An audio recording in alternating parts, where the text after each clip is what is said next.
పల్లవి TV ప్రేక్షకులకి నమస్కారం. మన ఆలయంలో భాగంగా హైదరాబాద్ చుట్టుపక్కల ఉన్న స్వయంభూ దేవాలయాల్ని మనం ఎన్నో చూస్తూ ఉన్నాం. అందులో ప్రకృతి రమణీయత మధ్య తన ఉనికిని ఏ మాత్రం కోల్పోకుండా మంచి గ్రీనరీ ప్లేసెస్తో అలాగే విశాలమైన ప్రాంగణంలో స్వయంభువుగా వెలిసిన శివుడి ఆలయానికి మిమ్మల్ని తీసుకొచ్చాను. ఇది మంచిరేవుల ఊర్లో ఉన్న మచిలీశ్వర స్వామి స్వయంభూ శ్రీ శివుని టెంపుల్. ఈ టెంపుల్లో ఎట్లాంటి విశేషాలు ఉన్నాయి, కాలభైరవుడైన క్షేత్ర పాలకుడు స్వయంగా నడిచి వచ్చిన ఆనవాళ్లు ఎట్లా ఉన్నాయి, కాలభైరవుడే వచ్చి ఈ లింగయ్య దగ్గర ఈ శివయ్య దగ్గర ఉండాలని ఎందుకు అనుకున్నారు, ఇట్లాంటి ఎన్నో విశేషాలు, అద్భుతాలు, ఆసక్తికరమైన విషయాలు ఈరోజు మన ఆలయంలో చూద్దాం. ఈ మంచిరేవుల మచిలీశ్వర స్వామి దేవాలయానికి సంబంధించి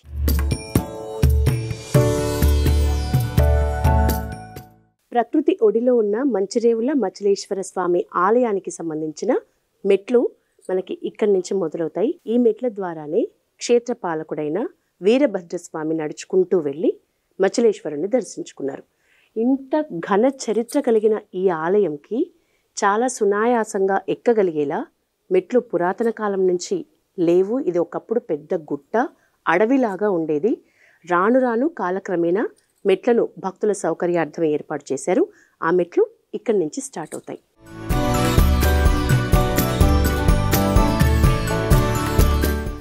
మచిలీశ్వరుని దర్శించుకోవటానికి మనం మెట్ల మార్గం ద్వారా మెట్లు ఎక్కుకుంటూ వస్తున్నప్పుడు దారి పొడవున సాక్షాత్తు వీరభద్రస్వామి, ఈ ఆలయ క్షేత్ర పాలకుడైన వీరభద్రుడి పాదుకల అచ్చులు తను నడుచుకుంటూ వచ్చాడు. దానికి నిదర్శనంగా ఈ పాదముద్రల్ని, వీరభద్రస్వామి కాలి అడుగుల అచ్చుల్ని మనం చూస్తూ, కొంతమంది భక్తులైతే వాటిని మొక్కుతూ వాటికి పసుపు కుంకుమ, మెట్లకు కూడా ప్రతి శివరాత్రి రోజు కింది నుంచి పై వరకు సుమారు 100 మెట్ల వరకు ఉంటాయి. 100 మెట్లకు కూడా శివరాత్రి రోజు కోరిన కోరికలు నెరవేరాలని, మనకి మోక్షాన్ని కలిగించాలని, శివుని దీవెనలు మన మీద ఉండాలని కొనే భక్తులందరూ మెట్లకు మొత్తం పసుపు కుంకుమలతో బొట్లు పెడుతూ వస్తున్నారు. అదే విధంగా వీరభద్రుని కాలి అడుగుల అచ్చులకి కూడా ఈ బండరాల మీద అడుగులు ఉన్న ప్రతి చోట పసుపు కుంకుమలతో బొట్లు పెట్టారు స్వామివారి అడుగు పాదాల అచ్చులకి. మచిలీశ్వర స్వామి ఉన్న గర్భగుడి గోడకే ఈ మధ్య కాలంలో దాదాపు 2-3 సంవత్సరాల క్రితం అద్భుతమైన రీతిలో ప్రతిమల్ని నగిశీలుగా చెక్కినారు. శివుడు, అలాగే ద్వారపాలకులు, అటుపక్కన కూడా శివునికి అభిషేకిస్తున్న ఒక మహిళ విగ్రహం, ఇవన్నీ కూడా ఈ ఆలయ గర్భగుడి గోడకి నిండుతనాన్ని, అందాన్ని, సౌందర్యాన్ని, ముఖ్యంగా ఒక కలర్ఫుల్ నగిశీల మధ్య గర్భగుడి ప్రధాన ద్వారం చాలా అద్భుతంగా కనిపిస్తుంది అనటంలో ఎలాంటి సందేహం లేదు.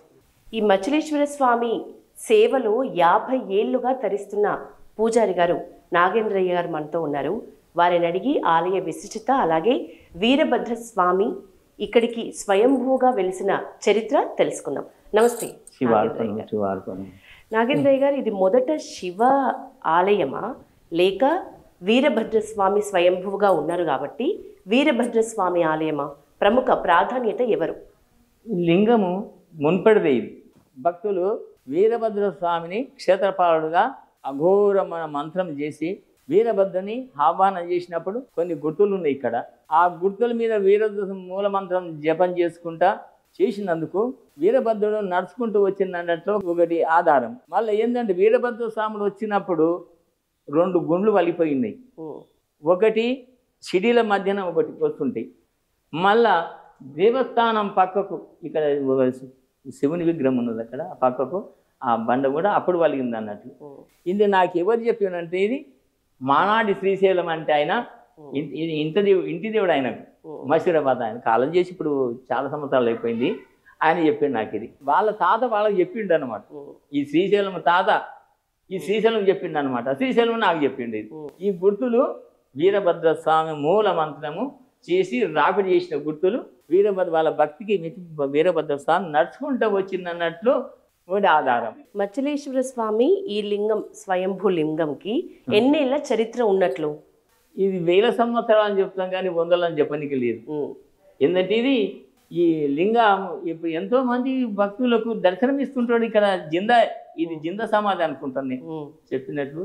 జిందా అట్లా అంశం ఉన్నది అందులో. ఇక్కడ కూర్చున్నప్పుడు పూజ భక్తులు కూడా ఆడ కూర్చుని పక్క కూర్చొని కూడా దర్శనం చేసుకున్న వాళ్ళు ఉన్నారు. స్వామి కనిపిస్తున్నారు, అది చూసిండ్రు కూడా. వాళ్ళ పేరు తల్లి అత్తగారు తెలుసు, నాకు తల్లిగారు కూడా తెలుసు. వాళ్ళు ఆమె చూసింది, నాకు చెప్పింది. నేను పక్కతో కూర్చున్నా కానీ నాకు అనిపించలేదు ఆ టైంలో. జిందా అంటే మీరు అంటున్నది ఏంటంటే స్వామివారి అంశ ఇందులో ఇక్కడ ఉన్నది. ఆయన దర్శనము ఇస్తాడు, అదే స్వామి కనిపిస్తాడు అనమాట. ఈ ఈశ్వరుడికి మచిలేశ్వరుడు అనే పేరు ఎట్లా వచ్చింది? మచిలేశ్వరుడు అంటే ఒక నది ఉన్నది ఇక్కడ, అది ముచ్చుకుందా నది. ముచ్చుకుందా నది ఏదైతే కింద గుడికి ఈశాన్యం బాగలా ఉన్నది అది ఆ నది. అలా ఎప్పుడు కాలం నీళ్లు ఉంటాయి అందులో. ఆ నీళ్ళ చేపలు ఎప్పుడు ఏ కాలం పోయినా కానీ ఉన్నాయి అందులో చేపలు. ఎవరు కానీ భక్తులు మొట్టమొదటి నది పోవాలి, నది స్నానం చేసి అక్కడ నీళ్ళు తీసి అక్కడ చేపలకు ఏదో పిండో ఏదో వేసి తర్వాత నీళ్లు తీసుకొని వచ్చి మీద పూజ చేస్తుంది. అది కాలక్రమం ఏంటంటే మచిలి ఈశ్వర్ అన్నట్టు మచిలేశ్వరుని వచ్చేసింది. ఇక వీరభద్ర స్వామి ఇక్కడ అది కనిపించే విగ్రహం అది పెట్టింది. అది వెలిసింది అంటే బండకు ఉన్నది. ఆ వీరభద్ర స్వామి వచ్చినప్పుడు 2 గుండ్లు వాళ్ళు నేను చెప్తే కదా, గుడి పక్కకు ఒకటి ఉన్నది, ఇక్కడ శివుడి వెనకాల ఉన్నది. ఆ ఏదైతే విగ్రహం ఉందో ఆ విగ్రహం కానీ మీదికి బాగా బండ చాలా దర్శనం చేసుకుంటారు. ముఖ్యంగా దర్శనం చేసుకుందామనగా మీదికి చూస్తారు. అదొకటి ఏర్పాటు అన్నమాట ఇక్కడ. నాగయ్య గారు, మీరు పూజారిగా 50 ఏండ్ల పైన ఈ స్వామివారి సేవలో తరిస్తున్నారు. మీరు ఎన్నో మహిమలు చూసుంటారు. ఇందాక భక్తులకు సంబంధించి స్వామి స్వయంగా ఇక్కడ కూర్చున్నట్లు కనిపిస్తున్నట్లు వాళ్ళు చెప్పిండ్రు అని చెప్పిండ్రు. మీరు అట్లా ఏమైనా మహిమల్ని?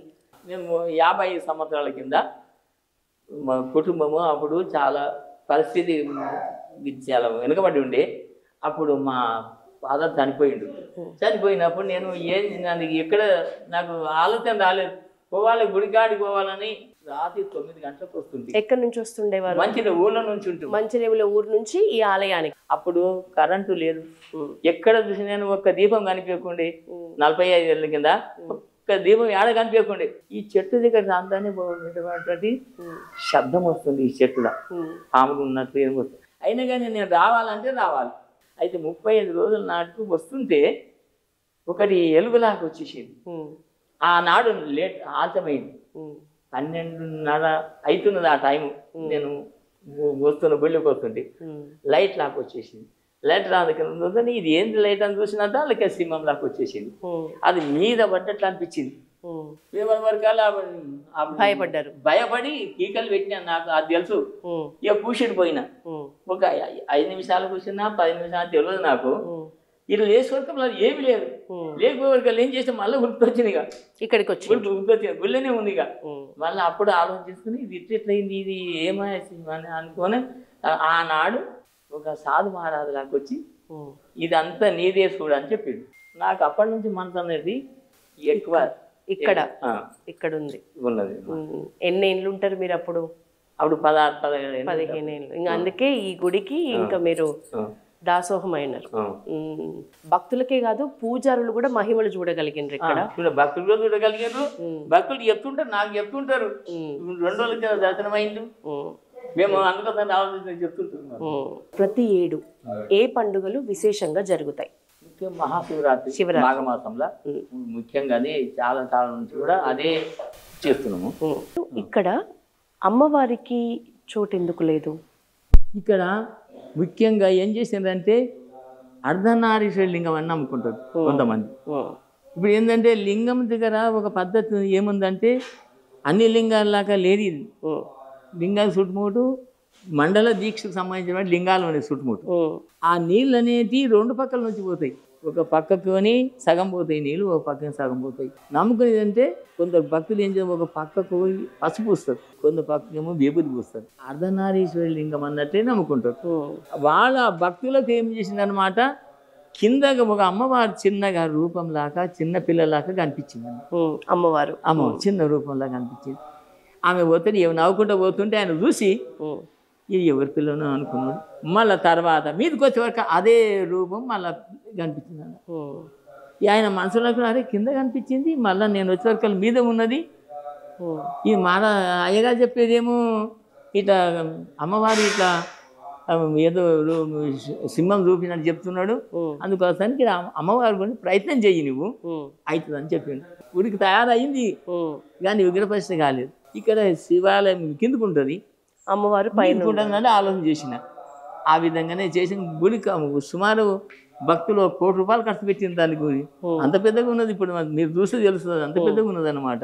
ఈ ఆలయాన్ని శ్రీశైలం ఆలయం తోటి ఎందుకు పోల్చుతారు?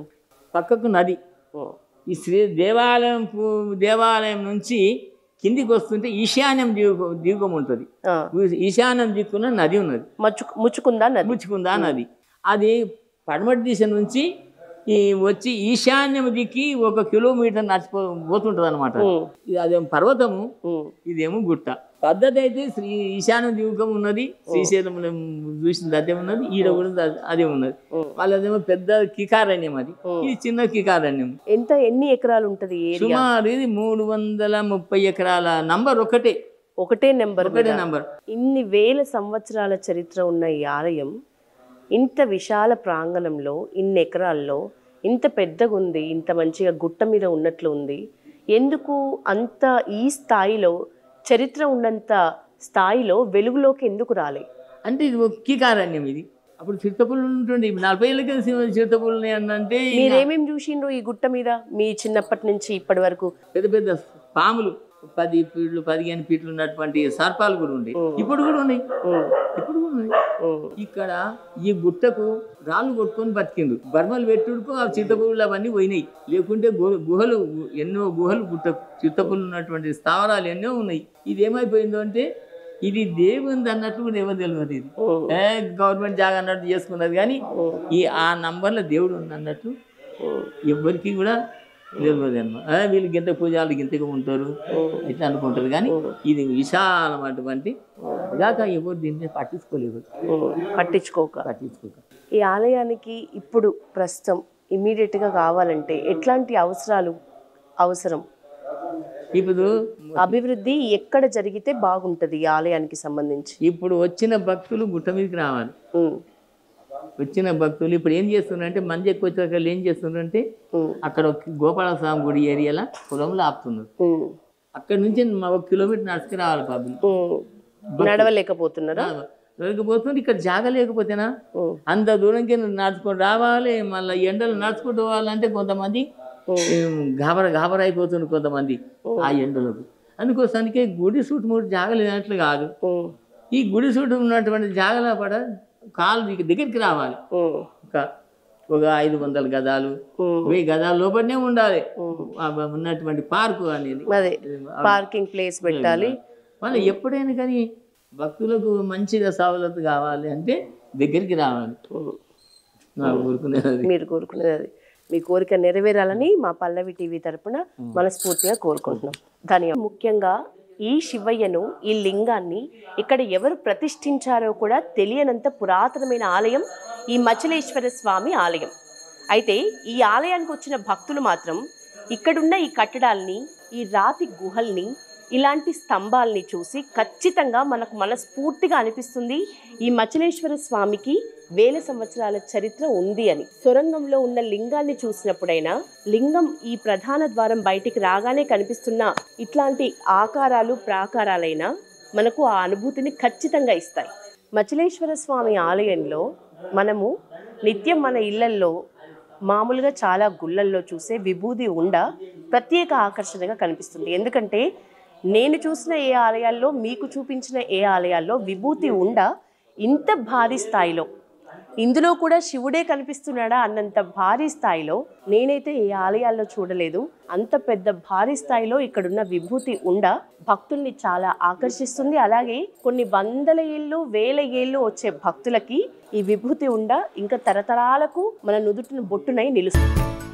తెలంగాణలోనే కాదు, భారతదేశంలోనే వీరభద్రస్వామి స్వయంభూగా వెలిసిన ఆలయాలు అతి కొద్ది మాత్రమే ఉంటాయి. అందులో మన హైదరాబాద్లో ఉన్న ఈ మచలేశ్వర స్వామి ఆలయంలో వీరభద్రుడు స్వయంభూగా వెలిసిండు. అంతేకాదు, స్వయంగా నడుచుకుంటూ వచ్చిన పాదముద్రల్ని మనం చూసాం. ఆ వీరభద్రుడు స్వయంగా శివయ్య దగ్గరికి వెళ్ళిన సొరంగ మార్గం ఇది. ఈ సొరంగ మార్గం గుండా వీరభద్రస్వామి స్వయంభూగా వెళ్ళి ఈ ఆలయంలో స్థిరమై ఉన్నారు. అలాగే ఇక్కడి శివయ్యకి ఈ వీరభద్రస్వామి ద్వార పాలకుడిగా, ఇక్కడి క్షేత్ర పాలకుడిగా, ఈ గుట్ట పాలకుడిగా నిలిచారు. టెంపుల్ నుంచి బయటికి రాగానే మనకు ఒక ఆర్టిఫిషియల్ శివుని విగ్రహం కనిపిస్తుంది. ఇది ఒక దాత ఇక్కడ డొనేట్ చేసినట్లు ఇక్కడ రాసి ఉంది. ముఖ్యంగా కార్తీక మాసం వచ్చినప్పుడు దీపాలు వెలిగించడానికి ఇక్కడున్న నవగ్రహాల దగ్గర ఏదైతే ప్రదేశం పూర్తిగా నిండిపోయి ఉంటుందో అప్పుడు ఈ శివుడి చుట్టూ కూడా కార్తీక దీపాలు భక్తులు పెట్టుకుంటారు. దానివల్ల ఆ దీపాల వెలుగులో ఈ శివుడు మరింత దేదీప్యమానంగా వెలుగుతాడు. సొరంగ మార్గం ద్వారా వచ్చిన వీరభద్రస్వామి ఈ సొరంగంలోని ఈ ప్రదేశంలో స్వయంభూగా వెలిసిండ్రు. కానీ ఆ స్వయంభుని మీకు ఇప్పుడు మా కెమెరామెన్ కిరణ్ చూపించినా కూడా ఇక్కడికి వచ్చి చూస్తే తప్ప చూస్తేనే తనివి తీరుతుంది. ఇది ప్రతిష్ఠించిన వీరభద్రస్వామి ఆకారం, ప్రతిష్ఠించిన ప్రతిమ.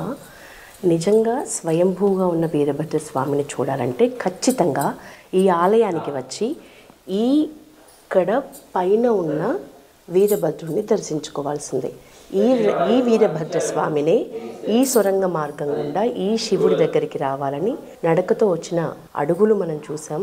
ఆయన ఎక్కడ స్థిరమై ఉన్నారో చూడాలంటే ఖచ్చితంగా మనం ఈ మచిలేశ్వర స్వామి ఆలయానికి రావాలి. ఇక్కడ పైన ఉన్న వీరభద్రస్వామిని దర్శించుకోవాల్సిందే. ప్రతి శివ భక్తుడు వచ్చి ఇక్కడ స్వయంభూగా వెలిసిన ఇక్కడ పైన దీనికి ఆనుకొని ఉన్న వీరభద్రస్వామిని దర్శించుకోవాలి.